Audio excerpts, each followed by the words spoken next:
إن الحمد لله نحمده ونستعينه من يهده الله فلا مضل له ومن يضلل فلا هادي له وأشهد أن لا إله إلا الله وحده لا شريك له وأشهد أن محمدا عبده ورسوله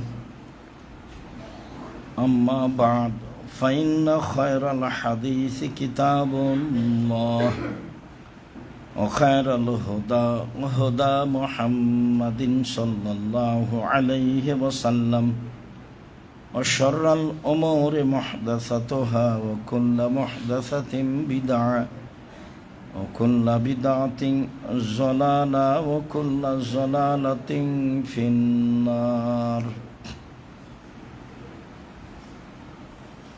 أعوذ بالله من الشيطان الرجيم. يا أيها الذين آمنوا صلوا عليه وسلموا تسليما.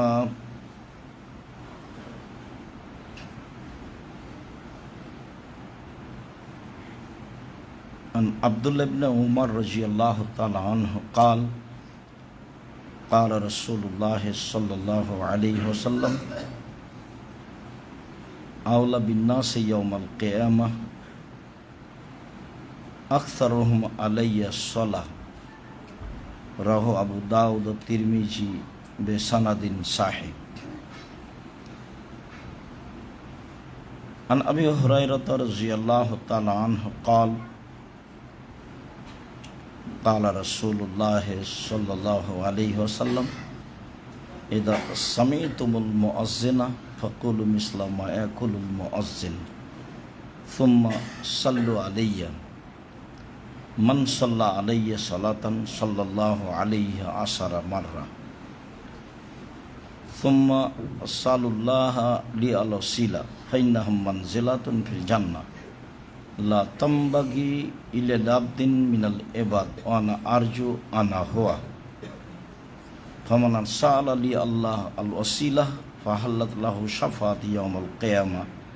রাহুল البخاري মুসলিম।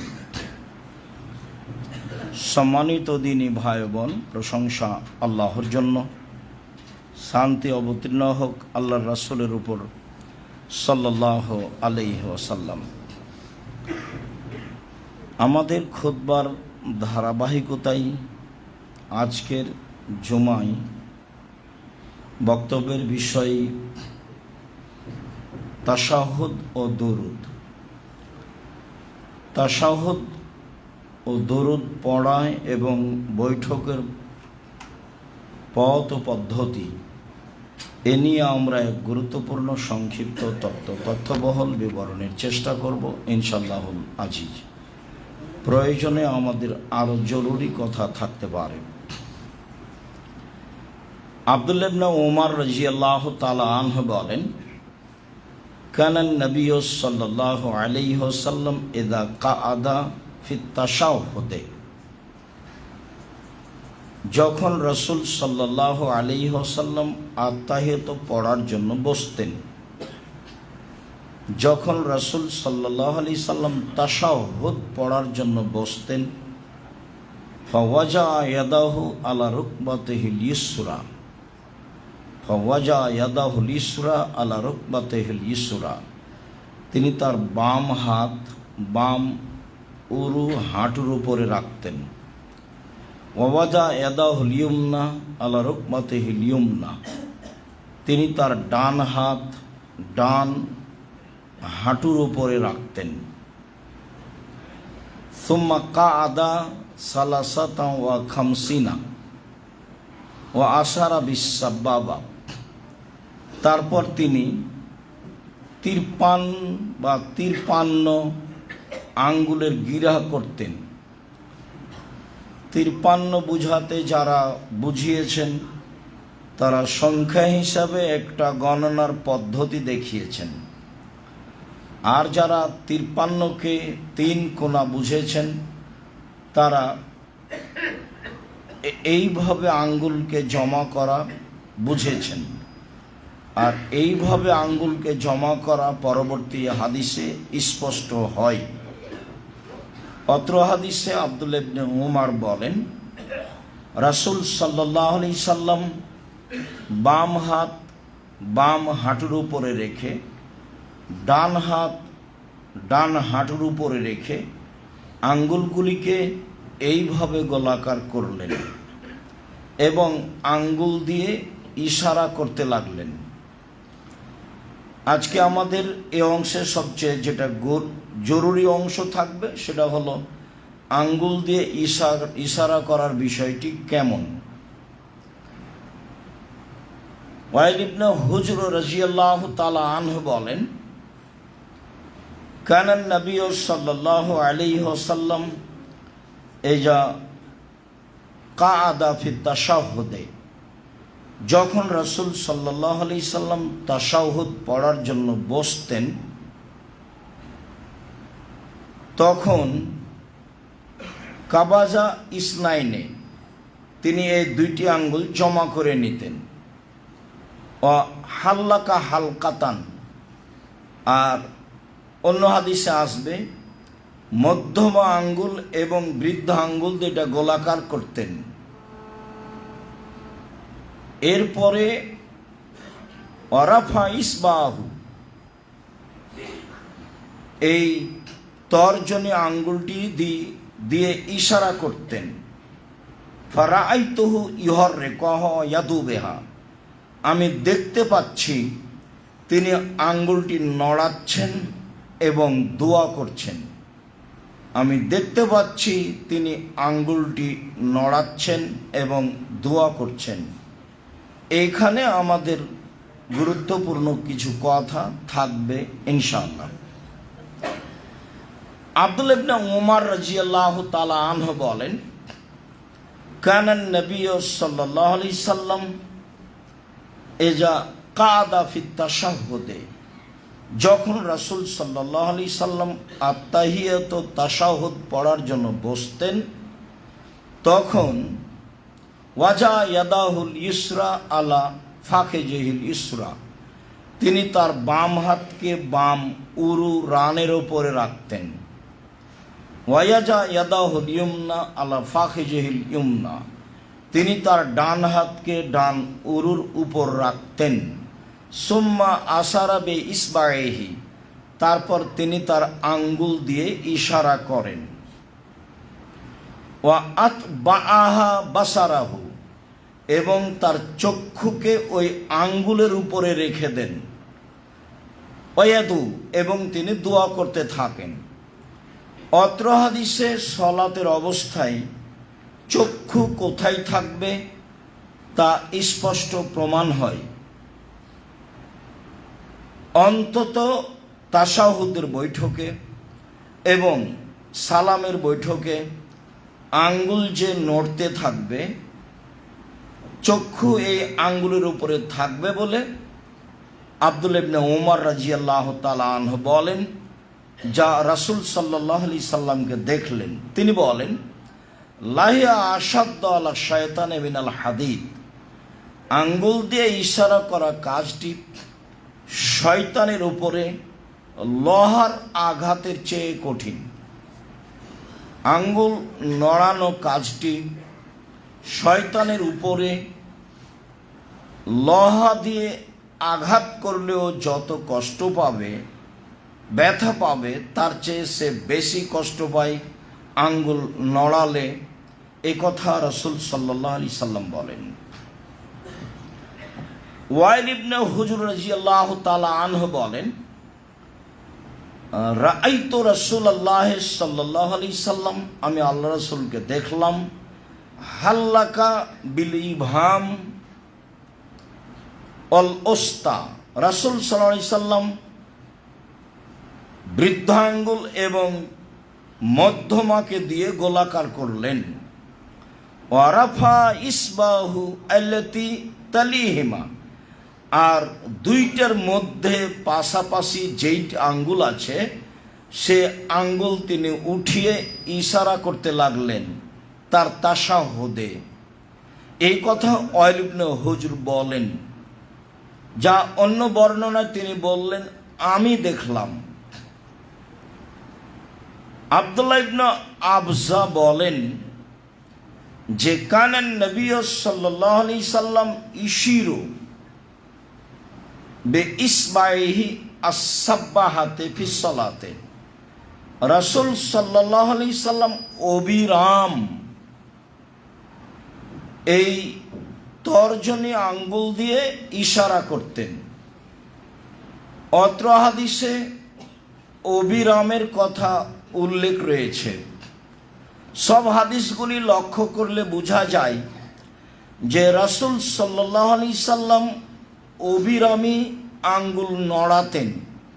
কেননা তা হচ্ছে শয়তানের উপর লোহার আঘাতের চেয়ে অনেক কঠিন। কেননা আঙ্গুল নড়ছে বলেই আঙ্গুলের উপরে দৃষ্টি রয়েছে, আঙ্গুল সেই দিকে, চক্ষু সেই দিকে লক্ষ্য করছে। সম্মানিত দিনী ভাই বোন, বলতে চাচ্ছিলাম যে ভারত, বাংলাদেশ, পাকিস্তানে, আমাদের দেশে আমরা যেভাবে সলাৎ শিখেছি বা আংশিকভাবে যেসব বই পুস্তক পড়েছি, তাতে আমরা অবগত আছি যে আত্তাহিয়াতুর বৈঠকে শুধু ইল্লাল্লাহ বলার সময় আঙ্গুল উঠাতে হবে। কিভাবে এটা হলো তা আমাদের অবগতির বাইরে। তবে কিছু আরবি বই পুস্তকে মাঝহাবি ভাইদের পক্ষ থেকে লেখা রয়েছে। নাসিরউদ্দিন আলবানী রাহিমাহুল্লাহ বলেন যে ইল্লাল্লাহর সময় একবার আঙ্গুল উঠাতে হবে মর্মে কোনো সহিহ হাদিস নেই, কোনো জয়ীফ হাদিস নেই, কোনো জাল ভুয়া হাদিসও নেই। পৃথিবীতে এ মর্মে মানুষের বানানো কোনো হাদিস নেই। অতএব শয়তানকে আঘাত করো তো চূড়ান্ত সিদ্ধান্ত এটাই যে আত্তাহিয়াতুর শুরু থেকে নিয়ে শেষ পর্যন্ত, আবার সালাম পর্যন্ত অবিরাম আঙ্গুল নড়তে থাকবে, এটাই সঠিক। যা আমরা সলাৎ শিক্ষা বইয়ে বিস্তারিত আপনাদের সামনে পেশ করেছি। তাতে আমরা দাবি রেখেছি নিজে পড়বেন, আত্মীয় স্বজন ভাই বোনকে পড়তে বলবেন এবং বিভিন্ন মসজিদে ভাই বোনকে, বন্ধু বান্ধবকে উপঢৌকন দিবেন, রাখবেন বলে আশাবাদী। আমরা এতে আরও বলতে চেয়েছি যে রাসূল সাল্লাল্লাহু আলাইহি সাল্লামের সলাতের পদ্ধতি এটাই, বরং একবার আঙ্গুল উঠাতে হবে, এইটা সলাতের মধ্যে একটি বড় ধরনের ভুল পদ্ধতি, যা প্রমাণ করা কোনো প্রকারেই সম্ভব নয়। একটা বহু প্রথাগত ইবাদত আছে, তার একটা চলন্ত প্রথাগত ইবাদত, তা হচ্ছে ইল্লাল্লাহর সময় আঙ্গুল উঠানো। সম্মানিত দিনী ভাই বোন, আমাদের কাছে আরও স্পষ্ট হয়ে যাক যে তাশাহুদের বৈঠকে শুরু থেকে নিয়ে শেষ পর্যন্ত, সালামের বৈঠকে শুরু থেকে নিয়ে শেষ পর্যন্ত আঙ্গুলটি অবিরাম নড়তে থাকবে, চক্ষু দৃষ্টি আঙ্গুলের উপরে থাকবে এবং এ দিয়ে শয়তানকে লোহার চেয়ে কঠিনভাবে আঘাত করা হবে। আশা যে আমরা বিষয়টি খুব ভালোভাবেই বুঝেছি এবং যারা আমাদের সাথে অনলাইনে রয়েছেন সময়ের গতিতে আমাদের ধারাবাহিক সলাতের বক্তব্য অবগত হবেন, তারাও জানতে পারবেন বলে আমরা আশাবাদী। সাথে সাথে বিষয়টি আরও দিনী ভাই বোনকে অবগত করাবেন বলে আমরা আশাবাদী। সম্মানিত দিনী ভাই বোন, আব্দুল্লাহ ইবনে উমর রাদিয়াল্লাহু তাআলা আনহু বলেন, রাসূল সাল্লাল্লাহু আলাইহি সাল্লাম বললেন, শোনো, এজা জালাসা আহাদুকুম, যখন তোমাদের কোনো ব্যক্তি তাশাহুদের বৈঠকে বসবে, ফালিয়াকুল, সেজন্য বলে, আত্তাহিয়াতু লিল্লাহি ওয়াসসালাওয়াতু ওয়াত-তাইয়্যিবাতু। শারীরিক ইবাদত, আর্থিক ইবাদত, মৌখিক ইবাদত একমাত্র আল্লাহর জন্য। ইবাদত করতে অর্থ লাগে এমন ইবাদত দুনিয়াতে আছে যা আপনারা বুঝেন হজ উমরা, শারীরিক চেষ্টা প্রচেষ্টা লাগে, ইবাদত আছে, তা হচ্ছে সলাত, তাসবিহ তাহলিল জিকির আজকার বসে বসে হয়, তা আমরা অবগত। আত্তাহিয়াতু লিল্লাহি ওয়াসসালাওয়াতু ওয়াত-তাইয়্যিবাতু, সব ইবাদত আল্লাহর জন্য। আসসালামু আলাইকা আইয়ুহান নবিয়্যু ওয়া রাহমাতুল্লাহি ওয়া বারাকাতুহু, হে নবী আপনার উপরে শান্তি অবতীর্ণ হোক, বরকত অবতীর্ণ হোক, আর দয়া ও রহমত অবতীর্ণ হোক। আসসালামু আলাইনা, এবং শান্তি দয়া বরকত আমাদের উপরে হোক। ওয়ালা ইবাদিল্লাহি সলিহিন, পৃথিবীর সব সৎ কর্মশীল পুরুষ নারীদের উপরে সালাম, শান্তি, দয়া, নিরাপত্তা অবতীর্ণ হোক। আশহাদু আল্লা ইলাহা ইল্লাল্লাহ, আমি সাক্ষ্য দিচ্ছি আল্লাহ ছাড়া কোনো মাবুদ নেই। ওয়া আশহাদু আন্না মুহাম্মাদান আবদুহু ওয়া রাসূলুহু, আমি আরও সাক্ষী দিচ্ছি যে মুহাম্মদ সাল্লাল্লাহু আলাইহি সাল্লাম তার রাসূল এবং তার দাস বান্দা। তিনি তেমন কিছু নন, তিনি একজন মানুষ, তিনি রাসূল এবং আল্লাহর দাস। সুবহানাল্লাযী আসরা বিআবদিহি লাইলাম মিনাল মসজিদিল হারাম ইলাল মসজিদিল আকসা, তিনি আল্লাহ যিনি তার দাসকে, তার গোলামকে, মুহাম্মদ সাল্লাল্লাহু আলাইহি সাল্লামকে কাবা ঘর থেকে বাইতুল মুকাদ্দাসে নিয়ে গেলেন বোরাকের মাধ্যমে। যা ঘটনা আছে তা আপনারা জানেন। তাতে আল্লাহ বলেছেন তিনি তার দাসকে নিয়ে গেলেন। মুহাম্মদ সাল্লাল্লাহু আলাইহি সাল্লামকে নিয়ে গেলেন। সম্মানিত দিনী ভাই বোন, এই বাক্যের পরে যেটুকু আছে সেটুকু আমাদের জন্য আরো জরুরি।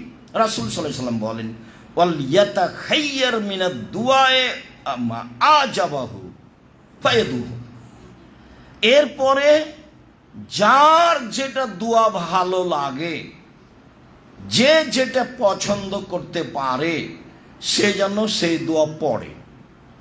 অত্র হাদিসে তাশাহুদের পরেই এই বিবরণ রয়েছে। কিন্তু আমরা দুরুদের পরে কেন বলছি এই কথা? আমরা কিন্তু আমাদের কথার ধারাবাহিকতায় বলি যে আগে তাশাহুদ পড়তে হবে, তারপরে দুরুদ পড়তে হবে, তারপরে দোয়ায়ে মাসুরা পড়তে হবে, যেগুলো আমাদের ধারাবাহিক আলোচনায় আসবে পরবর্তী জুমাগুলিতে ইনশাআল্লাহ। তো আমরা অত্র হাদিসে আল্লাহ বলছেন, হাদিস রাসূল সাল্লাল্লাহু আলাইহি সাল্লাম বলছেন, হাদিস বুখারী মুসলিম, যে এখন তার পছন্দ মতো দোয়া করুক। কিন্তু আমরা এই অংশকে দুরুদের পরে কেন নিয়ে গেলাম? দুরুদের পরে এই জন্য নিয়ে গেলাম, উমর রাদিয়াল্লাহু তাআলা আনহু বলেন, রাসূল সাল্লাল্লাহু আলাইহি সাল্লাম বলেছেন, পৃথিবীর মানুষ শুনে রেখো, আর দুআও মাওকুফুন বাইনাস সামাই ওয়াল আরদে লা ইয়াসআদু মিনহু শাই হাত্তা তুসাল্লি আলা নবিয়িকা। ওমর মনে রাখেন, মানুষের তোমাদের দোয়া আকাশে সরিষা সমপরিমাণও যাবে না যদি দুরুদ না পড়া হয়। আগে আমার উপরে দুরুদ পড়ো, তারপরে দোয়া করো, তাহলে তোমাদের দোয়া আকাশে উপরে চলে যাবে। যার কারণে আমরা আত্তাহিয়াত তাশাহুদ বলার পরে, দোয়ায়ে দুরুদ পড়ার পরে বাকি দোয়াগুলো বলার জন্য ধারাবাহিক আলোচনা রেখেছি। সম্মানিত দিনী ভাই বোন, অত্র হাদিসে যা আমরা বুঝেছি তাতে সালামের বৈঠকে ইচ্ছামতো দোয়া পড়তে পারি। অতীতের বিবরণে বুঝেছি যে রুকু এবং সিজদায় কোরআন মাজিদ পড়তে পাওয়া যাবে না, নিষেধ করা হয়েছে। এটাই ঠিক যে রুকু এবং সিজদায় কোরআন মাজিদ পড়তে পাওয়া যাবে না, এটা নিষেধ। এখন সালামের বৈঠকে আল্লাহ রসুল বললেন, বাছাই করে নাও যা ভালো লাগে। আমি পরামর্শে বলেছি রব্বির হামহুমা কামা রাব্বায়ানি সাগীরা, এটা আমার পরামর্শ। এছাড়া আপনার যা দোয়া মুখস্থ আছে কোরআন হাদিস থেকে সব বলে নেন, যা ভালো লাগে। সালামের বৈঠকে আল্লাহুম্মা ইন্নাকা আফুব্বুন তুহিব্বুল আফওয়া ফা'ফু আন্নী, আল্লাহ তুমি ক্ষমাশীল, ক্ষমাকে ভালোবাসো, আমাকে ক্ষমা কর।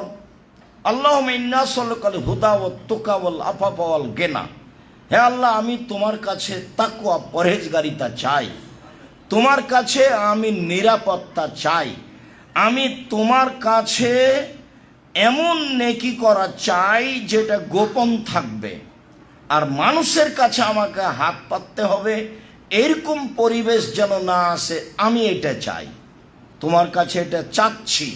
দুয়ার বই থেকে গুরুত্বপূর্ণ দোয়াগুলি মুখস্থ করে নিয়ে বলার চেষ্টা করি। এছাড়াও রব্বানা আতিনা ফিদ দুনিয়া হাসানাতাও, এছাড়া রব্বে ইন্নী যালামতু নাফসি ফাগফিরলি, যা দোয়া মুখস্থ আছে। এখন আপনার সময় হয় না কেন? ছোটকালে মক্তবে ভাঙাচুরা করে দুইটা দোয়া মুখস্থ করেছিলেন, ওই দুটা দুয়া আজীবন চুষে খাচ্ছেন কেন? সবই কাজ চলে, জমি জায়গা দেখা চলে, দলিল আদিল্লা দেখা চলে, বাড়িঘর করা চলে, মেয়ে কেস মামলা করা চলে, একটু দুয়াটা দেখা চলে না?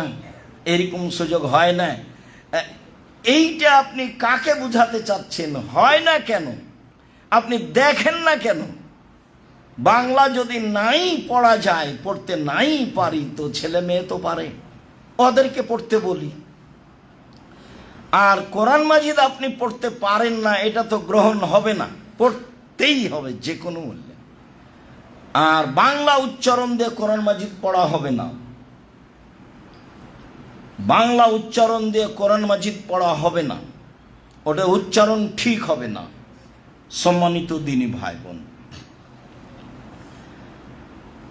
আবু হুরায়রা রাদিয়াল্লাহু তাআলা আনহু বলেন, আব্দুল্লাহ ইবনে মাসউদ রাদিয়াল্লাহু তাআলা আনহু বলেন, কানান নবী সাল্লাল্লাহু আলাইহি সাল্লাম ইয়াজলিসু ফির রাকাতাইনিল উলাইয়াইনি আলার রাসফে হাত্তা ইয়াকুমা। আল্লাহ রাসূল যখন আত্তাহিয়াতের বৈঠকে বসতেন তখন মনে হতো যেন গরম পাথরের বসেছেন, বসলেন আর উঠলেন। মানে আত্তাহিয়াত ছাড়া আর কিছু বেশি পড়তেন না, তাশাহুদ ছাড়া আর কিছু বেশি পড়তেন না। আল্লাহ রাসূল যখন তাশাহুদের বৈঠকে বসতেন তখন মনে হতো যেন তিনি গরম পাথরের উপরে বসেছেন। গরম পাথরের উপরে বেশিক্ষণ বসে থাকা যাবে কি? অল্প সময় বসেই উঠে গেছেন। আমরা তাশাহুদ পড়ার সময়টা আল্লাহ রাসূলের খুব কম দেখেছি, তাতে আমরা বুঝেছি যে ভাবে মনে হচ্ছে যে গরম পাথরের উপরে বসে আছেন, তাই গরম জিনিসটা সহ্য করতে না পারাই তাড়াতাড়ি উঠে গেছেন। সম্মানিত দিনী ভাই বোন, আমরা বলছিলাম আত্তাহিয়াতুর বৈঠক, তাশাহুদের বৈঠক কেমন হবে, হাত কোথায় থাকবে এবং আঙ্গুলের অবস্থা কেমন হবে। আঙ্গুল অবিরাম নড়বে, তাতে শয়তানকে আঘাত করা হবে বলে আমরা স্পষ্ট বুঝেছি এটাই সলাতের পদ্ধতি। আর এটাই অক্ষরে অক্ষরে সলাৎ শিক্ষা বইয়ে রাসূল সাল্লাল্লাহু আলাইহি সাল্লামের সলাৎ বনাম প্রচলিত সলাৎ, এতে উল্লেখ করা আছে। সম্ভবপর মানুষ হিসাবে চেষ্টা করা আছে যাতে করে কোনো মানুষের মতামত পেশ করা না লাগে, যাতে করে কোনো দল মাঝাবের কথা পেশ করা না লাগে, যাতে করে নিজের কোনো মন্তব্য পেশ করা না লাগে। হুবাহু আল্লাহ এবং রাসূলের কথা দিয়ে সলাৎকে কিভাবে দেখানো যেতে পারে তার চেষ্টা করা হয়েছে। কেননা তিনিও বলেছেন, সাল্লু কামা রাআইতুমুনি উসাল্লি, পৃথিবীর মানুষ সালাত আদায় করো তোমরা যেভাবে আমাকে দেখছো। তো এখন তো তিনি দুনিয়াতে নেই, তো কিভাবে সালাত দেখবেন? তখন আমরা পরামর্শে বলেছি একেবারেই পৃথিবীতে নিখুঁত কেতাব বুখারী মুসলিম। যারা এদেশে বুখারী পড়ায় এদেশে সেদেশে, তাদের মান সম্মান অনেক বেশি, তাদের বেতনও বেশি, কিন্তু আমল করতে হবে বুখারীর উপরে, এইটা কম। নেই বললেই চলে। কেন যে এমনটা আল্লাহই ভালো জানে। আবার কিছু বললেই অনেক কথা, বুখারীর কি হাদিসই সব সহিহ হাদিস, আর কি দুনিয়াতে নেই? মানে উল্টা কথা। সহজ হলে তো কথা সহজ হয়। আল মুমিন গিরুন করিম, মুমিন হচ্ছে ভোলা ভালা সাধারণ, নাকে লাগাম লাগানো উটের নেই। বসতে বললে বসে, উঠাতে বললে উঠাতে চাইলে উঠে। এর নাম হচ্ছে নাকে লাগাম লাগানো উট, এরই নাম হচ্ছে মুমিন। মুমিন ধূর্ত নয়, মুমিন চালাক নয়, মুমিন পেঁচালা নয়, মুমিন অভিশাপকারী নয়, মুমিন অশ্লীল ভাষার অধিকারী নয়, মুমিন কঠোর কর্কশ মানুষকে অপমান খাটো করবে এরকম চরিত্রের নয়।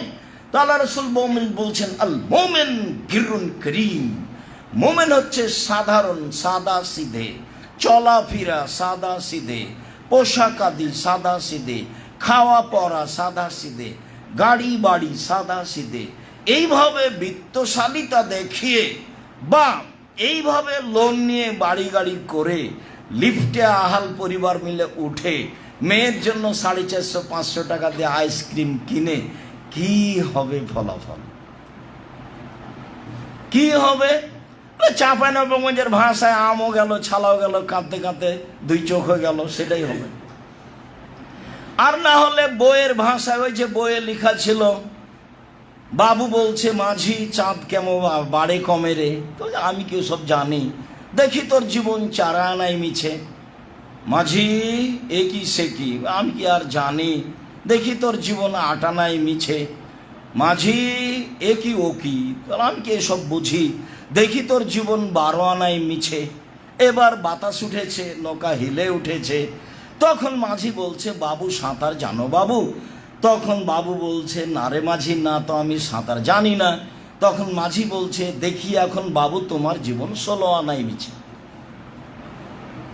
আপনি যেভাবে আহাল পরিবার গড়তে চাচ্ছেন, ছেলে মেয়েকে শিক্ষা দিতে চাচ্ছেন, এটাই কি আসলে পরকালমুখী? এটাই কি জাতির জন্য কল্যাণ নিয়ে আসবে? এটাই কি জাতিকে সঠিক পথ দেখাবে? এটাই কি জাতিকে সঠিক আকীদা দেখাবে? ছেলে মেয়ে শুধু নিজের জন্যই মানুষ করলেন, তাই তো বোঝা গেল। মনে করলেন যে টাকা ইনকাম করবে, ভালোই করেছে। যেই কোম্পানি তাকে টাকা দেয় সেই কোম্পানির ওষুধ লিখে। তা আপনি যেমন ছেলেও তেমন। আপনার সাদি ছিল বড় ইঞ্জিনিয়ার, তখনও খালি রাস্তাঘাট তৈরি করতে গিয়ে টাকা চুরি করে, টাকা মেরে খাই। আমি ভালো নেই এ কথা বলিনি, একেবারেই কম। সাজনাদের আপনার লক্ষ্য উদ্দেশ্য ভুল হয়েছে, আপনি তার আকীদা সংশোধন করতে পারেননি। এই লক্ষ্যেই একবারে তেঁতুলিয়া থেকে টেকনাফ পর্যন্ত মক্তব চালু করতেই হবে যে কোনো মূল্যে, এবং প্রশিক্ষণে আসতেই হবে, শুধু জাতির জন্য, আপনাদের জন্য, বাঙালিদের জন্য, জাতির কল্যাণের জন্য, জাতিকে পরকালমুখী করার জন্য। জামিয়া সালাফিয়া রিস্ক নিয়ে একেবারে পরকালের আশায় ইমামদের প্রশিক্ষণের ব্যবস্থা, বড় বড় ইমাম রেখে, প্রশিক্ষক রেখে, ব্যয়বহুল পয়সা খরচ করে, যাওয়া ফিরি দিয়ে, আসা ফিরি দিয়ে, থাকা খাওয়া ফিরি দিয়ে, বই পুস্তক ফিরি দিয়ে জীবন বাজি রেখে চেষ্টা চালাচ্ছি। তাতে আমাদের কি স্বার্থ? স্বার্থ জাতিকে পরকালমুখী করতে চাই, এটাই স্বার্থ। স্বার্থ এ দিয়ে আল্লাহকে সন্তুষ্ট করতে চাই, এটাই স্বার্থ। জাতিকে বুঝাতে চাই যে এটা একটা ভুয়া জীবন। পার্থিব জগৎ তোমাকে প্রতারণা দিয়েছে। তুমি তোমার ছেলে মেয়ের ব্যাপারে যে পরিকল্পনা করেছ, ভুল পরিকল্পনা। তুমি ছেলে মেয়ে মানুষ করতে পারোনি, তোমার জীবন ব্যর্থ। বুঝেও বুঝে না ওরা, অন্তর আছে বুঝে না, দেখেও দেখে না ওরা, চক্ষু আছে দেখে না, শোনেও শোনে না ওরা, কান আছে শোনে না। উলায়কা কালা আনাম, তারা পশু প্রাণীর মতো, তারা গরু ছাগলের মতো, তারা কুকুর শ্রীকের মতো, বালহুমাজাল মন, তার চেয়ে খারাপ জীবন পশু প্রাণীর মতো, কুকুর শ্রীর মতো। মানুষকে মেরে জেল হাজতে দিয়ে কি হবে? ক্ষমতা দেখিয়ে, তারপর দেখিয়ে দল করে কি হবে? জয় হলেন, 5 বছর থাকলেন, কাকে পরাজয় করলেন, কত বদনাম করলেন, বদনাম করেছেন মানে জাহান্নামে চলে গেছে। ও ঢুকেনি কেন? মরেনি এই জন্য। ও তো মানুষের সাথে জড়িত পাপ, আল্লাহর সাথে জড়িত পাপ নয়। আল্লাহর সাথে জড়িত পাপের পথ সহজ। সুদ যত বড়ই পাপ হোক না কেন, সুদের যে ভাষা আল্লাহ রাসূল উল্লেখ করেছেন, পৃথিবীর কোনো পাপের ভাষা এভাবে আল্লাহ রাসূল উল্লেখ করেননি। সুদের পাপের ব্যাপারে বলছেন, মায়াকুল দিরহাম রেবাহ ইয়ালাম আসাদ্দু মিন সিত্তাতি ওয়া সালাসিনা জিনিয়া, যে যদি জেনে শুনে 1 টাকা সুদ খায়, 36 বার জেনা করে যত পাপ হবে, 1 টাকা সুদ খেলে তার চেয়ে বেশি পাপ হবে। জেনা মানে অবিবাহিত ছেলে মেয়ে জেনা করলে 100 লাঠি পিটিয়ে তাকে এলাকা থেকে 1 বছরের জন্য তাড়িয়ে দিতে হবে। জেনা মানে বিবাহিত ছেলে মেয়ে জেনা করলে তাকে ইট ঢেল পাথর দিয়ে মেরে ফেলতে হবে। তার পৃথিবীতে বেঁচে থাকার কোনো সুযোগই নাই। তার নাম জেনা। বিবাহ করার পরে রাসূল সাল্লাল্লাহু আলাইহি ওয়াসাল্লাম বলছেন, কে যদি জেনে শুনে 1 টাকা সুদ খায়, 36 বার জেনা করে যত পাপ হবে, 1 টাকা সুদ খেলে তার চেয়ে বেশি পাপ হবে। রাসূল সাল্লাল্লাহু আলাইহি ওয়াসাল্লাম বলেন, আর রেবা সাবুনা জুজান আইসা রাহিমকা রাজুল উম্মাহু, সুদের পাপের 70টি ভাগ রয়েছে। ছোট ভাগ হলো মায়ের সাথে জেনা করলে যেমন পাপ হয়। সুদের পাপের 70টি ভাগ রয়েছে, ছোট থেকে বড়, বড় থেকে ছোট। সবচেয়ে ছোট পাপ হলো মায়ের সাথে জেনা করলে যেমন পাপ হয়। সুদের পাপের ব্যাপারে আল্লাহ রাসূল বলছেন, যে যে সুদ খাবে তাকে নিঃস্ব হতে হবে। আর আল্লাহ বলছেন, যে সুদ খাবে তার টাকা কমে যাবে। উভয় দিকে লক্ষ্য করে আমি বলেছি যে যারা সুদ খাচ্ছে তাকে একদিন ভিক্ষুক হতেই হবে, কোনো পথ নেই। ওতে টাকার উপরে জুলুম করা হয়, ওতে টাকার উপরে জুলুম করা হয়। টাকা যেই জন্য সৃষ্টি হয়েছে, আল্লাহ করেছেন, সেই জন্য তাকে ব্যবহার করা হয়নি। ও বিনিময়ে ব্যবহার হওয়ার জন্য তার জন্ম। টাকা মুদ্রার জন্ম হচ্ছে বিনিময় ব্যবহারের জন্য। যখন মানুষ বিনিময়ে ব্যবহার না করে তাকে নিয়েছে, তাকে দিয়েই তা বেশি নিয়েছে, তখন তার উপরে জুলুম করে, সেটা টিকবে না। সম্মানিত দিনী ভাই বোন, বলছিলাম এইভাবে সমাজ পরিচালনায় মানুষের বদনাম করে ইহকালও গেল, পরকালও গেল, কোনোটাই টিকলো না। জেনা তো মহাপাপ, সুদ তো মহাপাপ। ক্ষমা চাইলে ক্ষমা হবে ইনশাল্লাহ। কেন? তার সাথে জড়িত পাপ। মানুষের বদনাম করে, বিরোধিতা করে ক্ষমা চান দেখি। কিয়ামত পর্যন্ত কোনো একদিন ক্ষমা হয়ে গেলে আল্লাহ হবেন জালেম। আর আল্লাহ বলেছেন, জুলুম আমার উপরে হারাম করেছে, আমি এমন কাজ করি না। যার অন্যায় করেছে, যার বদনাম করেছে, সেখানে ক্ষমা নেওয়া। সম্মানিত দিনী ভাই বোন, বলছিলাম আমাদের দেশে ভুল পদ্ধতিতে জীবন চলছে। আপনারা আমার কেন কোরআন মাজিদ পড়ি না, কেন দোয়াগুলো শিখে না? শিখা উচিত।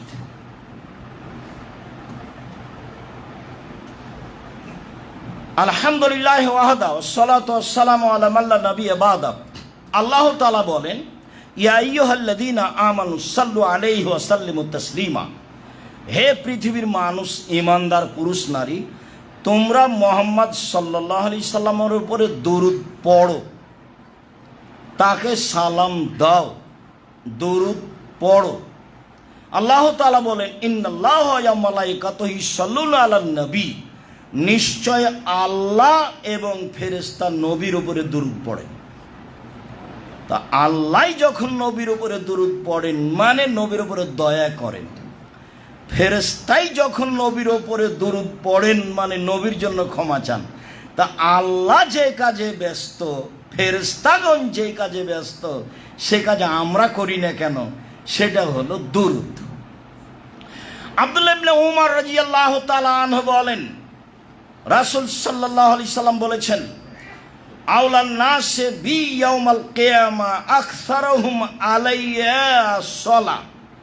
বিচারের মাঠে সবচেয়ে ভালো মানুষ হবে সেই যে আমার উপরে দরুদ পড়ে।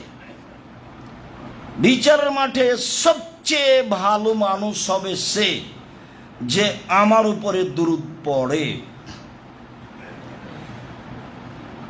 আব্দুল্লাহ ইবনে উমর রাদিয়াল্লাহু তাআলা আনহু বলেন, রাসূল সাল্লাল্লাহু আলাইহি সাল্লাম বলেছেন, ইন্না লিল্লাহি মালাইকাতান সাইয়্যিহিনা ফিল আরদে ইবাল্লিগুনি মিন উম্মতি আস-সালাহ। সারা পৃথিবী জুড়ে ফেরেশতা আছেন আল্লাহর জন্য, আল্লাহর পক্ষ থেকে। সারা পৃথিবীতে যখনই মানুষ মুহাম্মাদের উপরে দরুদ পড়েন, তখন সেই দরুদ আল্লাহর কাছে ফেরেশতারা পৌঁছিয়ে দেন। সেই দুরুদ মুহাম্মদ সাল্লাল্লাহু আলাইহি সাল্লামের কাছে পৌঁছিয়ে দেন। মানুষ দুরুদ পড়লে আমার কাছে পৌঁছিয়ে দেওয়া হয়, এর জন্য আল্লাহ ফেরেশতাকে দায়িত্ব দিয়েছেন। আপনি এখানে পড়বেন দুরুদ, আর মুহাম্মদ সাল্লাল্লাহু আলাইহি সাল্লামের কাছে পৌঁছে দিতে হবে। এই জিম্মেদারি পালনের জন্য আল্লাহ ফেরেশতাকে নির্ধারণ করেছে। আবু হুরায়রা রাদিয়াল্লাহু তাআলা আনহু বলেন, রাসূল সাল্লাল্লাহু আলাইহি সাল্লাম বলেছেন, মা মিন রাজুলিন ইসাল্লি আলাইয়া ইল্লা রাদ্দা আলাইহা রূহি হাত্তা আরুদ্দা আলাইহা সালাহ। যখনই কোনো মানুষ আমার নামে দরুদ পড়ে তখন আল্লাহ আমাকে আত্মা ফেরত দেন, তখন আমি তার দরুদের উত্তর দিই। যখন মানুষ আমার উপরে দরুদ পড়ে তখন আল্লাহ আমার আত্মাকে আমার কাছে ফেরত দেন, তখন আমি তার উপরে দরুদ পড়ি। আর একটু কথা বলি, তারপরে আরো কিছু কথা বলছি। আব্দুল্লাহ ইবনে আমর ইবনে আস বলেন, রাসূল সাল্লাল্লাহু আলাইহি সাল্লাম বললেন, কালা জিবরাইল লি, জিবরাইল আমাকে বলছেন, আল্লাহ ইয়াসুরুকা, আপনি খুশি হবেন না? জিবরাইল আমাকে বলছে, আপনি একটু খুশি হবেন না? কি? ইন্নাল্লাহ ইয়াকুলু, আল্লাহ তাআলা বলছেন, মুহাম্মদ মান সাল্লা আলাইকা সাল্লাইতু আলাইহি, যে ব্যক্তি তোমার উপরে দুরূদ পড়বে আমি মুহাম্মদ সাল্লাল্লাহু আলাইহি সাল্লাম তার উপরে দুরূদ পড়ব, তার উপরে দয়া করব। আমি আল্লাহ তাআলা তার উপরে দয়া করব। তারপরে বলছেন, আল্লাহ তাআলা বলেন, মান সাল্লামা আলাইকা, মুহাম্মদ সাল্লাল্লাহু আলাইহি সাল্লাম যে আপনাকে সালাম দিবে আমি তাকে সালাম দিব, আল্লাহ তাকে সালাম দিবেন। আবারও কথাটা স্পষ্ট করি যে আমরা দীর্ঘমেয়াদী জীবনে শুনে আসছি যে আল্লাহ তাআলা শুধু সালাম দিয়েছেন খাদিজাকে। কিভাবে? তাতে শুনেছি যে আবু হুরায়রা রাদিয়াল্লাহু তাআলা আনহু বলেন, যা জিবরাইল ইলান নবী সাল্লাল্লাহু আলাইহি সাল্লাম, জিবরাইল আল্লাহর নবীর কাছে আসলেন, এসে বলছেন, মুহাম্মদ হাজিহি খাদিজা আতাতকা, এই যে খাদিজা আসছে আপনার কাছে, ওই যে খাদিজা আপনার কাছে আসছে। মা হায়নাউন, তার সাথে একটা পাত্র রয়েছে, তাতে আছে খাদ্য, তাতে আছে তরকারি। জিবরাইল বলছেন আমাদের নবীকে, জিবরাইল বলছেন আমাদের নবীকে, শোনেন, ওই যে খাদিজা রাদিয়াল্লাহু তাআলা আনহা আসছে, তার হাতে একটা পাত্র আছে, পাত্রে খাদ্য আছে, তরকারি আছে, আপনার জন্য নিয়ে আসছেন। যখন চলে আসবে তখন আপনি কয়েকটা কথা বলবেন। এক, খাদিজা ফাকরা আলাইহা সালাম মিন রাব্বিহা, বলবেন খাদিজা আল্লাহ তোমাকে সালাম দিয়েছে। আর বলবেন যে জিবরাইল তোমাকে সালাম দিয়েছে। ওয়াবাশশিরহা বিবাইতিন মিন কাসবিন লা সাখাবা ফিহি ওয়ালা নাসাবা, আর বলে দিবেন যে খাদিজা তোমার জন্য জান্নাতে একটা ঘর তৈরি করা হয়েছে হীরা মুক্তা মাণিক্য দিয়ে, যেখানে কোনো হইচই নেই, যেখানে কোনো কষ্ট ক্লেশ নেই। বুখারী মুসলিম। জিবরাইল বলছেন আমাদের নবীকে, ওই যে খাদিজা আসছে, খাদিজা আসলে তিনটা কথা বলবেন। এক, খাদিজা আল্লাহ তোমাকে সালাম দিয়েছে। দুই, জিবরাইল তোমাকে সালাম দিয়েছে। তিন, তোমার জন্য জান্নাতে একটা ঘর বানানো হয়েছে হীরা মুক্তা মাণিক্য দিয়ে, যেখানে কোনো হইচই নেই, যেখানে কোনো কষ্ট ক্লেশ নেই। হাদিস বুখারী মুসলিম। এখন আল্লাহ সালাম দিলেন জিবরাইল খাদিজাকে, তো বিশাল ব্যাপার না। আল্লাহ আমাদেরকে সালাম দেন, এই কথাও তো সহজ। মুহাম্মদ সাল্লাল্লাহু আলাইহি সাল্লাম, আপনি খুশি হবেন না কথা শুনে? জিবরাইল বলছেন আপনি খুশি হবেন না? হ্যাঁ, কি কথা বলেন? আল্লাহ বলছেন যে মুহাম্মাদের ওপরে যে দুরূদ পড়ে আমি আল্লাহ তার উপরে দয়া করি, মুহাম্মদকে যে সালাম দেয় আমি আল্লাহ তাকে সালাম দিই। হলো তাহলে এবার, যদিও অত কাছাকাছি হলো না, মনে হচ্ছিল ওটা বিশেষ ব্যাপার, আসলেই বিশেষ ব্যাপার। তবু এতটুকু আশ্বাস্ত হলাম যে দুরূদ পড়লে রাসূল সাল্লাল্লাহু আলাইহি সাল্লামকে আল্লাহ সালাম দিলে দুরূদ পড়লে আল্লাহ আমার প্রতি দয়া করবেন এবং আমাকে সালাম দিবেন। এইটা যেন আমাদের কাছে স্পষ্ট হয়ে থাকে। আবু হুরায়রা রাদিয়াল্লাহু তাআলা আনহু বলেন, রাসূল সাল্লাল্লাহু আলাইহি সাল্লাম বললেন, ইন্না মিন আফজালি আইয়ামিকুম ইয়াউমাল জুমআ। পৃথিবীর মানুষ শুনে রেখো, তোমাদের দিনগুলির মধ্যে সবচেয়ে উত্তম দিন হচ্ছে জুমার দিন। তোমাদের দিনগুলির মধ্যে সবচেয়ে উত্তম দিন হচ্ছে জুমার দিন। ফিহে ইয়াউমাল কিয়ামা, জুমার দিনে কিয়ামত ঘটবে। অফিহা নাফকা, জুমার দিনে সিংহায় ফুঁক দেওয়া হবে। অসাকা, জুমার দিনে পৃথিবী ভেঙে চৌচির খণ্ড খণ্ড হয়ে যাবে। এরপরে বলছেন, শোনো, ফাকসিরু আলাইয়া ইয়াউমাল জুমা আসসালাহ, তোমরা জুমার দিনে আমার উপরে বেশি বেশি দুরূদ পড়ো। তোমরা জুমার দিনে আমার উপরে বেশি বেশি দুরূদ পড়ো। ফাইনা সালাতাকুম মারজাতুন আলাইয়া, তোমাদের দুরূদ আমার কাছে পেশ করা হয়, তোমাদের দুরূদ আমার কাছে পেশ করা হবে। এই পর্যন্ত বলতেই সাহাবীগণ বলছেন, আল্লাহ রাসূল, কাইফা তুরাজু সালাতুনা আলাইকা, আমাদের দুরূদ আপনাদের সামনে, আপনার সামনে কিভাবে পেশ করা হবে? ওকাদ আমলাই, তা আপনি তো মাটিতে মিশিয়ে যাবেন। হাড় হাড্ডি কোথায় মাটিতে গলে যাবে, আর আপনাকে আমাদের দুরূদ পেশ করা হবে মানে? তখন আল্লাহ রাসূল বলছেন, শোনো, ইন্নাল্লাহ হাররামা আলাল আরজে আন তাকুল আসাদাল আম্বিয়া, নিশ্চয় আল্লাহ তাআলা মাটির ওপরে হারাম করেছেন যে নবীদের লাশকে খেয়ে ফেলবে। তাহলে নবীদের লাশ একবারে হুবাহু তাই আছে, আদম থেকে নিয়ে কিয়ামত পর্যন্ত কিভাবে আছে, যেভাবে রেখেছেন সেভাবে আছে। কিভাবে থাকে, যেভাবে রাখেন সেভাবে থাকে। কিভাবে থাকবে, যেভাবে রাখেন সেভাবে থাকবে। দাজ্জালকে তো বাঁধা অবস্থা দেখলেন তামিমদারি, তো এই শতাব্দীতে মানুষ দাজ্জালকে খুঁজে পায় না, কোথায় আছে?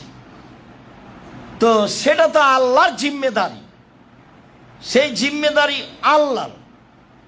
অতএব তোমরা দুরূদ পড়ো, আমার উপরে তোমাদের দুরূদ পেশ করা হয়, আমি আত্মা ফেরত পেয়ে তোমাদের দুরূদের উত্তর দিয়ে থাকি। তা অবশ্যই আত্মার জগতে অবশ্যই যেন মনে না করা হয় যে নবী হায়াতুন নবী বেঁচে আছেন। এ আকীদা ভ্রান্ত, এ আকীদা নষ্ট, এ আকীদা পরকাল হারাবে। আল্লাহ বলছেন, ইন্নাকা মাইয়িতুন ওয়া হুম মাইয়িতুনা, আপনার মরণ হবে, আপনি মরণশীল, সকল মানুষের মরণ হবে। আয়েশা রাদিয়াল্লাহু তাআলা আনহার চোখের সামনে আল্লাহর নবী দুনিয়া থেকে বিদায় নিয়েছেন, তার কাফন দাফন হয়েছে, বিচারের মাঠে তাকে উঠতে হবে, সব কিছুই তার হবে। তিনি একজন মানুষ, তিনি হায়াতুন নবী, এটা নেহাত অন্যায় কথা, এটা আকীদা ভ্রষ্ট ভ্রান্ত আকীদার কথা। আর বৈঠকে নবী উপস্থিত হয়ে গেছেন, তাই দাঁড়িয়ে যেতে হবে, এটা একটা ভ্রান্ত আকীদা। নবী কেন এখানে আসবেন? উনি কি হাজের নাজির? উনি তো মারা গেছেন, আত্মার জগতে তিনি উত্তর দিয়ে থাকেন। এর অর্থ এই নয় যে আমার বৈঠকে চলে এসেছে। এমন কাজের গতি, এমন নিয়ম নীতি রাসূল সাল্লাল্লাহু আলাইহি ওয়াসাল্লাম রাখেন না।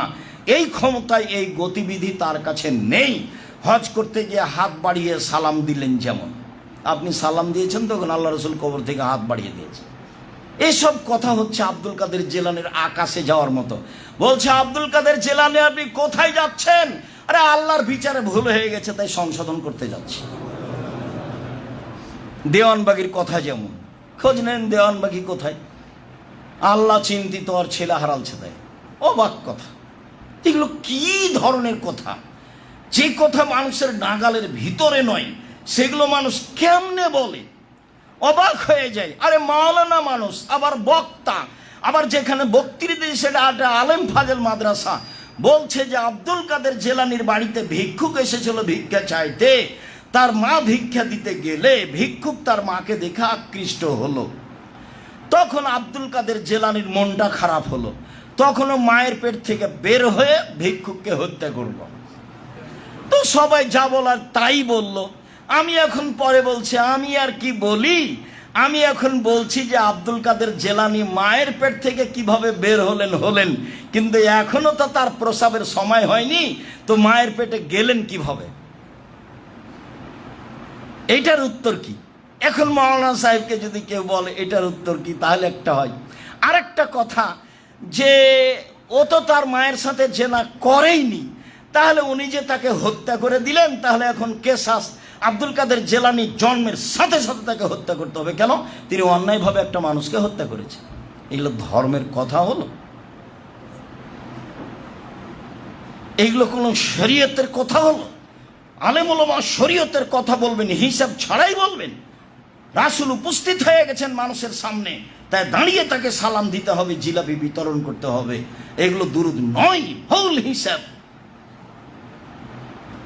কাব ইবনে উজরা বলেন, আমরা রাসূল সাল্লাল্লাহু আলাইহি সাল্লামকে বললাম, আপনাকে আমরা সালাম দিতে জানি, আল্লাহ আমাদের শিখিয়েছেন, আপনার উপরে আমরা দুরূদ পড়তে জানি না। কিভাবে আপনার উপরে আমরা দুরূদ পড়ব? আপনাকে আমরা সালাম দিতে জানি, আপনার উপরে আমরা দুরূদ পড়তে জানি না, অথচ আল্লাহ বলছেন যে আপনার উপরে দুরূদ পড়তে হবে। তো বলেন কিভাবে? তখন আল্লাহ রাসূল বলছেন, কুলু, তোমরা বলো, আল্লাহুম্মা সাল্লি আলা মুহাম্মাদি ওয়া আলা আলি মুহাম্মাদ কামা সাল্লাইতা আলা ইব্রাহিম ওয়া আলা আলি ইব্রাহিম ইন্নাকা হামিদুম মাজিদ। হে আল্লাহ, তুমি মোহাম্মদ সাল্লাল্লাহু আলাইহি সাল্লামের উপরে শান্তি অবতীর্ণ করো, যেমনভাবে ইব্রাহিম আলাইহিস সালাম এবং তার বংশধরের প্রতি শান্তি অবতীর্ণ করেছ। আল্লাহুম্মা বারিক আলা মুহাম্মাদিন ওয়া আলা আলি মুহাম্মাদ কামা বারাকতা আলা ইব্রাহিম ওয়া আলা আলি ইব্রাহিম ইন্নাকা হামিদুম মাজিদ। হে আল্লাহ, তুমি মুহাম্মদ সাল্লাল্লাহু আলাইহি সাল্লাম এবং তার পরিবার বর্গের উপরে নিরাপত্তা বরকত নাজিল করো, যেমনভাবে ইব্রাহিম আলাইহিস সালাম ও তার পরিবারের প্রতি বরকত নাজিল করেছ। তুমি প্রশংসনীয়, তুমি জ্ঞানী। এই দুরূদ রাসূল সাল্লাল্লাহু আলাইহি সাল্লাম শিখিয়ে দিলেন। শব্দের কিছু কমবেশ সহিহ হাদিসও রয়েছে, কিন্তু কোথা থেকে আসলো? বালাগাল্লা বে কামালেহি কাশাভাদ্দ যাবে জামালেহি হাসনাত জামিও খেসালেহি সাল্লু আলাইহি ওয়া আলিহি আল্লাহুম্মা সাল্লি আলা সাইয়্যিদিনা মাওলানা নাবিয়ানা মুহাম্মদ। আমি এগুলো মানুষের শুনে বলছি, আমি ওই বৈঠক কোনোদিন দেখিনি, ওই বৈঠকে কোনো যায়নি, ওই বৈঠক শরীয়তের নয়। এগুলো একটা বেদাতি বৈঠক এবং এগুলো বেদাতি দোয়া, এগুলো পরকাল হারিয়ে যাওয়ার দোয়া। মুহাম্মদ সাল্লাল্লাহু আলাইহি সাল্লাম বললেন, পৃথিবীর মানুষ শুনে রেখো, বাল্লিগু আন্নী ওয়ালা আয়া, আমার একটি কথা জানা থাকলে অন্যকে বলো। ও হাতে শোন, বানি ইসরায়েলের কাহিনী বলো, কোনো দোষ নেই। মান কাযাবা আলাইয়া মুতাআম্মিদান, কেউ যদি কোনো কথা আমার নামে বলে, সেই কথা যদি আমার না হয়, ফালিয়াতাবাওয়াহু মিনান নার, সে তার স্থানকে করে নিল জাহান্নাম, সে জাহান্নামে যাবেই। আপনি ধর্মের নামে যেটা মুখে বলেছেন, ধর্মের নামে যেটা কলমে লিখেছেন, সেটা যদি রাসূলের না হয়, তাহলে আপনাকে জাহান্নামে যেতেই হবে। হজ করলেও হবে, তাহাজ্জুদ পড়লেও হবে, আল খাল্লা গায়ে থাকলেও হবে, বায়সাতের পাগড়ি থাকলেও হবে। ধর্ম তো সহজ নয়। কাফাবিল মারে কাদেবান আইয়ুহাদ্দিসা বিকুল্লি মা সামিয়া, মানুষের মিথ্যু খাওয়ার জন্য এতটুকু যথেষ্ট, শরীয়তের কোনো কথা তদন্ত না করেই বলে দিবে। আপনি দুরূদে ইব্রাহিম পড়েন, নাম আসলে সাল্লাল্লাহু আলাইহি ওয়াসাল্লাম বলেন। কেন? আবু হুরায়রা রাদিয়াল্লাহু তাআলা আনহু বলেন, রাসূল সাল্লাল্লাহু আলাইহি সাল্লাম বলেছেন, রাগিমা আনফু রাজুলিন, সেই লোকটা মাটিতে মিশে যাক, তার নাকটা মাটিতে মিশে যাক। মান যুকিরতু আলাই ইনদাহু ফালাম ইসাল্লি আলাইয়া, আমার নামটা তার পাশে পড়া হলো, আরও সাল্লাল্লাহু আলাইহি ওয়াসাল্লাম বলল না। আমার নামটা আসলো তার পাশে, তার সামনে, তার কানে, কিন্তু ও সাল্লাল্লাহু আলাইহি ওয়াসাল্লাম বলল না। ও ধ্বংস হোক, ও মাটিতে মিশে যাক। পরের বাক্যে আল্লাহ রাসূল বলছেন যে রাগিমান ফরাজুলিন, ওই লোক মাটিতে মিশে যাক, ধ্বংস হয়ে যাক, যার কাছে রমজান মাস আসলো, তারপরে রমজান চলে গেল, তার পাপ ক্ষমা হলো না, ও মাটিতে মিশে যাক, তারপরে সেও মাটিতে মিশে যাক, ধ্বংস হোক। যে বৃদ্ধ অবস্থায় পিতামাতাকে পেল আর পিতামাতা তাকে জান্নাতে প্রবেশ করাতে পারলো না। পিতামাতাই কর্তা, পিতামাতাই আপনাকে জান্নাতে দিয়ে দিবে। মা নাই যে খুব কঠিন, যা বলছে সবই যে উল্টা, এই জন্যই কঠিন, এজন্যই জান্নাত। সম্মানিত দিনী ভাই বোন, বলছিলাম দুরুদের ব্যাপারে। রাসূল সাল্লাল্লাহু আলাইহি সাল্লামের বলায় দুরুদ পড়তে হবে, মানুষের বানানো দুরুদ পড়তে হবে না। মিলাদের নামে মানুষ সিগারেট মুখে দিয়ে, দাড়ি চেঁচে, রং তামাশা করে ট্রাকে উঠে মিলাদুন্নবী করছে, এর নাম রাসূলকে ভালোবাসা নয়, এটা পদ্ধতি নয়। এক গিলাস পানি পান করলে যেই ধর্মে 5টা বিধান আছে, সেই ধর্মে দুরুদ কিভাবে পড়তে হবে তারও বিধান আছে। সেইভাবে জন্মদিন পালন করতে হবে কি না তারও বিধান আছে, অবশ্যই আছে। রূপক কিছুর নাম ধর্ম নয়, এটা জাহেলিয়ত, এটা বন্যতা, এটা বর্বরতা, এটা অসভ্যতা। এটা ধর্মের নামে শিরক না হয় বিদআত, ধর্মের নামে শিরক না হয় বিদআত। শিরক করলে আল্লাহকে অপমান করা হয়, আর বিদআত করলে রাসূলকে অপমান করা হয়। বাপ মরেছে, 4 দিনের দিন গরু জবাই করতে হবে, লোকে বলছে তোরা বড় কৃপণ, তোরা চাকরি বাকরি করিস, চাচা চাচি বলছে, নানা নানি বলছে, মানুষকে খাওয়ালি না। তো আপনি খাওয়ানোর জন্য গরু জবাই করেছেন, সবাই গাড়ি ঘোড়া নিয়ে এসেছে আপনাদের দাওয়াত খেতে, তো বাপের নামে যেটা করলেন সেটা তো সাদাকা। সাদকা হলো মানুষের ময়লা। তো যে এসে সাদকা খাচ্ছে ও তো বিত্তশালী মানুষ, এটা খাবে কি করে? এটা তো মানুষের ময়লা। ওটা কেউ না থাকলে এটা ড্রেনে ফেলে দিতে হবে, কুকুরে খাবে, ওটা তো মানুষের ময়লা। রাসূল সাল্লাল্লাহু আলাইহি ওয়াসাল্লাম বলছে সাদকা আমার জন্য হারাম, আমার বংশের জন্য হারাম, আমার বাড়িতে যে কাজ করে তার জন্য হারাম। কি বলো তোমরা? সাদকা হচ্ছে মানুষের ময়লা, সাদকা কেন আমার কাছে নিয়ে এসেছ? সাদকা আমি খাই না, আমার বংশ খায় না, আমার বাড়ির কাজের লোক খায় না। তোমার বাপের নামে তুমি গরু জবাই করেছ, আর ওই মানুষগুলো খেলে গেলো, তো মানুষের ময়লা তুমি কেমনে খাওয়ালা? আর নির্ধারিত দিনে করেছে, সেই জন্য শিরক।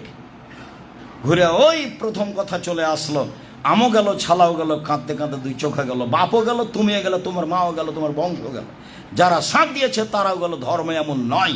পৃথিবীর মানুষ শুনে রেখো, আমার একটি কথা জানা থাকলে অন্যকে বলো আমার কথা হতে হবে। বানি ইসরায়েলের কাহিনী বলো, কোনো দোষ নেই।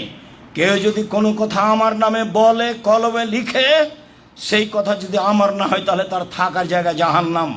জুব্বা যত বড়ই হোক, আলখাল্লা যত বড়ই হোক, পাগড়ি যত বড়ই হোক, বিচারের মাঠে রক্ষা হবে না। মাওলানা সাহেবকে দিয়ে জাহান্নাম উদ্বোধন করা হবে, এই কথা আল্লাহ রাসূল বলেছেন, হাদিস বুখারী মুসলিম। তিনি বলেছেন আমার জীবনে বড় আশঙ্কা 3টে। 1, আইম্মাতা মুজিল্লিন, ভ্রান্ত হুজুর। 2, আমার উম্মত হিন্দুদের সাথে মিশে যাবে, এটা আমার ভয়। 3, আমার উম্মত মূর্তি পূজা করবে, এটা আমার ভয়। আপনার বাড়িতে ছবি মূর্তি কেন? পুতুল কেন? কাপড়ের হোক আর প্লাস্টিকের হোক কেন? কেন আপনার মেয়ে নিয়ে খেলে? কেন আপনার নাতিনি নিয়ে খেলে? কেন আপনার পুতিন নিয়ে খেলে? খেলবে কেন? কেন খেলবে? এগুলোই হচ্ছে শিরক। পৃথিবীর মানুষ, আমি আশঙ্কা করে গেলাম আমার উম্মতের উপরে, ভ্রান্ত হুজুর, ওকে দেখতে লাগবে আলেম, ওর অন্তর হচ্ছে শয়তানের অন্তর। এই কথা আল্লাহ নবী বলছেন, হাদিস বুখারী মুসলিম। আপনাকে আমি কি দিয়ে বুঝাই? আল্লাহ রাসূল বলছেন যে ওকে দেখতে লাগে মানুষ, তার অন্তর হলো শয়তানের অন্তর। মাওলানা সাহেবের ব্যাপারে বলছেন। কেমনে তিনি ধর্মকে এভাবে রূপক করে জাতির সামনে পেশ করেন? কিভাবে হতে পারে? কিভাবে এটা হতে পারে? আল্লাহ রাসূল সরকারের কাছে যেতে নিষেধ করছেন, আর আমি সরকারকে এই বলতে চাচ্ছি, হিসাব নয়, ভুল হিসাব, এটা পরহেজগারিতা নয়, এটা তাকওয়া নয়, এটা আমি শরীয়ত বুঝি না, তারই প্রমাণ। সম্মানিত দিনী ভাই বোন, বলছিলাম ভূমিকম্প কেন? ভূমিকম্প হয় 3টা কারণে। 1, মানুষ যখন নেশাদার দ্রব্য পান করবে তখন। 2, মেয়েরা যখন নাচবে তখন। 3, যখন বাদ্যযন্ত্র প্রকাশ পাবে তখন। নেন এবার, ভূমিকম্প হবে সন্ধ্যায় ছিল মানুষ, সকালে হবে সোর বানর। কেন? মানুষ যখন নেশাদার দ্রব্য পান করবে তখন। 2, মানুষ মেয়েরা যখন নাচবে তখন। 3, মানুষ যখন বাদ্যযন্ত্র ব্যবহার করবে তখন সব দোকানেই বাজনা বাজে, সব মোবাইলেই বাজনা বাজে, সব ঘরেই বাজনা বাজে, সব মোবাইলে মেয়ে নাচে, সব দোকানে বাজনা বাজে, মেয়ে নাচে, সব বাড়িতে মেয়ে নাচে। ওখানে তুমি দেখছো, এখানে তোমার বোন দেখে, ওই ঘরে তোমার মা দেখে, এই ঘরে তোমার বাপ দেখে। এই বাড়িটা হচ্ছে বন্যা, জেনার বন্যা, জেনাই শয়লাবে বাড়ি। কি বুঝাতে চাচ্ছ? ভূমিকম্প কঠিন থেকে কঠিন হয়ে যাওয়ার কথা। মুহাম্মদ সাল্লাল্লাহু আলাইহি সাল্লামের দুয়ার কিছু প্রতিক্রিয়া আছে, তাই একবারে মানুষ ধ্বংস হচ্ছে না, ধ্বংস হওয়াই স্বাভাবিক। আমি বলিনি, মুহাম্মদ সাল্লাল্লাহু আলাইহি সাল্লাম বলেছেন, পৃথিবীর মানুষ শুনে রেখো, 3টা পাপের কারণে মানুষ ভূমিকম্প হবে, 3টা পাপের কারণে মানুষের উপরে গজব নাজিল হবে, 3টা পাপের কারণে মানুষ সন্ধ্যায় থাকবে মানুষ, সকালে হবে শোর বানর। এই 3টা পাপ, যে 3টা পাপ উল্লেখ করলাম, সাবধান। বাউলেরা নবীর উপরে নানান মন্তব্য করছে, নবী এমন নয়। নবীও মানুষের জন্য পরকাল হারানোর মাধ্যম। কোরআন মাজিদ যেমন মানুষের জন্য পরকাল হারার মাধ্যম, তেমনি ওই যে কাদিয়ানি কি বুঝলো মোহাম্মদের পরে আরো নবী আছে, শিয়া কি বুঝলো, বলছে জিবরাইল আসতে ভুল করেছে, আসতে হতো আলীর কাছে, এসেছে মোহাম্মদ সাল্লাল্লাহু আলাইহি সাল্লামের কাছে। বাউল কিভাবে ধর্ম মানলো, কি এটা কিভাবে ধর্ম হলো? বাউলের কথার কি দাম আছে?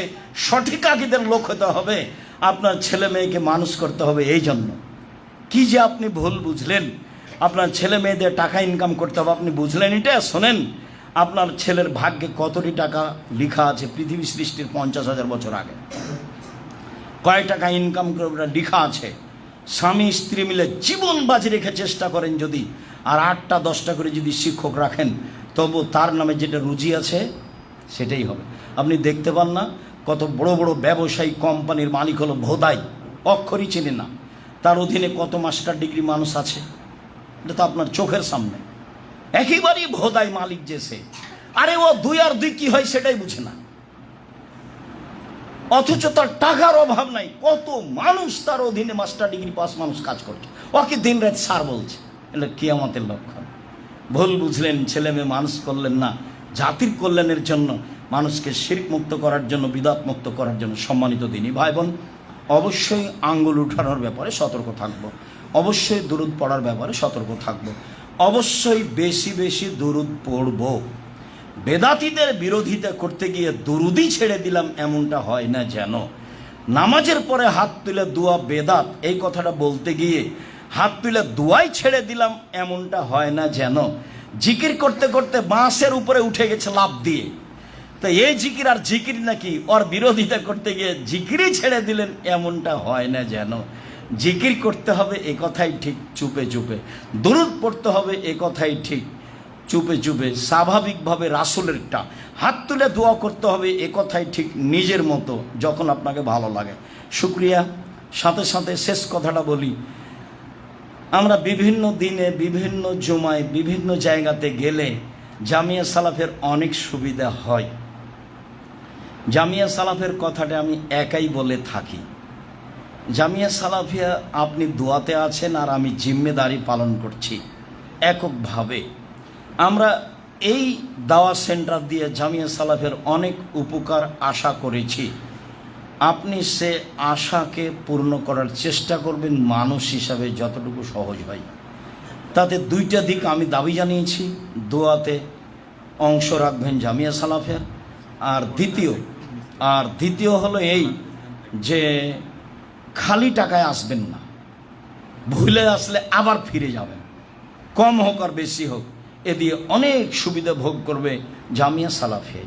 আর সম্মেলনের কুপন আছে নিচে তলায়, যাওয়ার সময় সংগ্রহ করবেন। বই পুস্তক আল ইতিসাম, সব কিছু মানুষের কল্যাণের জন্য। আল্লাহ আমাদের যারা মারা গেছে তুমি তাদের কবরের শাস্তি মাফ করো, আমরা যারা অসুস্থ তুমি তাদের আরোগ্য দান করো, আমরা যারা বেঁচে আছি তুমি তাদেরকে তোমার রাসূলের পদ্ধতি অনুযায়ী চলার তৌফিক দান করো।